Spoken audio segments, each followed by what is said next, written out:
Bonjour tout le monde. Dans cette vidéo, nous allons parler de la conversion de type. On entend par conversion de type le passage d'un type de données vers un autre. Par exemple, le passage d'un entier vers un réel ou bien vice-versa. Donc, cette opération de conversion peut se faire de deux façons différentes. Il y a une première façon qui est la façon implicite, une conversion implicite. On entend par conversion implicite, c'est une conversion qui n'inclut pas une perte d'information, donc qui n'inclut pas, qui ne provoque pas une erreur de compilation. Je vous donne un exemple. Si je prends le cas suivant, j'ai un entier qui s'appelle x dont la valeur est égale à 5. Et je voudrais sauvegarder cette valeur x dans un réel d. Donc je vais mettre par exemple double d égale x. Cette opération, comme vous l'avez remarqué, cette opération ne génère pas d'erreur de compilation et il est possible de sauvegarder un entier dans un réel. Pourquoi? Parce qu'un entier il est codé sur 32 bits et un réel il est codé sur le réel double, il est codé sur 64 bits. Donc le fait de mettre un entier dans un réel n'implique pas de perte d'information. Et cette conversion-là, elle est faite d'une façon implicite. La même chose, vous l'avez remarqué, si je mets mon entier x dans un float, ça va être aussi la même chose. De même, si je mets mon entier dans un long L et je sauvegarde ma variable x, je n'aurai pas de problème. Toutes ces opérations-là sont acceptées par le compilateur et la valeur elle est convertie vers le type en question. Donc j'obtiendrai un D avec sous la forme d'un double, un float sous la forme d'un float, etc. La preuve, si je vais afficher mes données, je vais avoir system.out.println et je vais afficher mes données une à une. Donc je vais commencer par x égale, et je mets mon valeur de x. Ensuite, je vais mettre les 4 valeurs suivantes. Donc j'ai le D, voilà, et ensuite j'ai le F, voilà, et ensuite j'ai le L, voilà.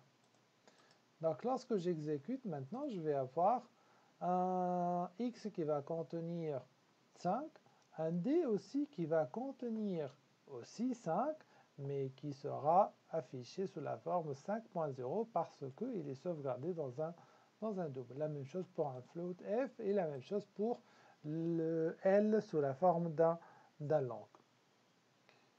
Voilà, donc ça c'est pour la conversion implicite. Le deuxième type de conversion, c'est la conversion explicite. Donc vous devez dire que je veux forcer ma variable qui est d'un type donné à devenir d'un autre type.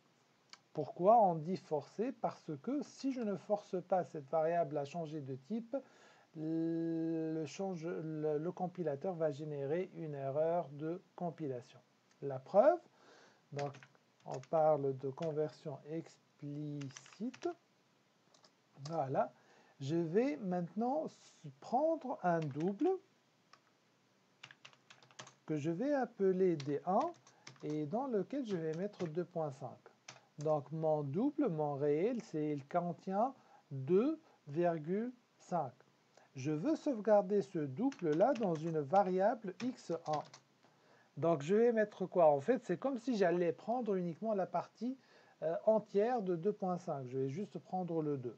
Mais lorsque j'écris int x1 égale à d1, qu'est-ce qu'il va m'afficher le compilateur?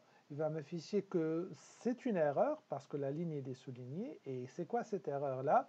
Le type qu'on requiert, c'est un entier et le type qu'on a fourni, c'est un double. Donc ici, le type qu'on demande, c'est un entier, et le type qu'on a fourni de l'autre côté de l'affectation, c'est un double. Comment corriger cette erreur? Il faut parler dans ce cas il faut utiliser dans ce cas la conversion explicite et non pas la conversion implicite. En d'autres termes, il faut appliquer la syntaxe qu'on a vue dans les notes de cours, qui est la suivante. C'est le type type de V1 Et ça, c'est le nom de ma variable V1. Donc, type de V1, V1 égale, et entre parenthèses, je vais mettre la deuxième variable V2. Et à l'intérieur des parenthèses, il faut mettre le type de V1, c'est-à-dire le type vers lequel on va faire la conversion.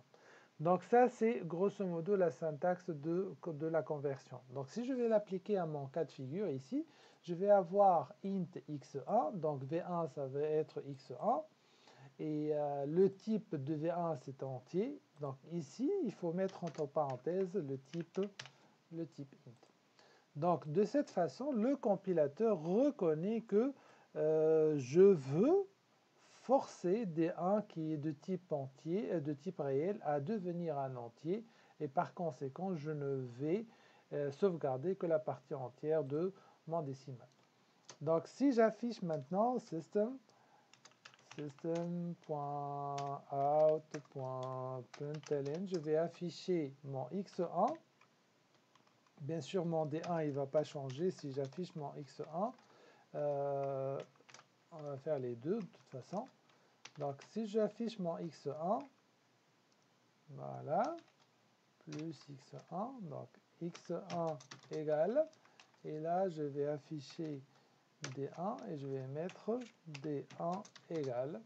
Et en faisant l'exécution, je vais avoir que D1, il reste toujours inchangé, c'est toujours 2.5. Par contre, le x1, ça va être égal à la partie entière qui est égale à 2. Voilà. Donc ça, c'est l'affichage du résultat. J'espère que vous avez compris la différence entre les deux conversions. Donc si la conversion n'implique pas de perte d'information, vous pouvez la faire directement. Et là, on parlera de conversion implicite. Par contre, si elle génère une erreur de compilation, dans ce cas, on parlera de conversion explicite. Et la syntaxe pour faire cette conversion, elle est la suivante. Merci pour votre attention et on se retrouve dans la vidéo prochaine.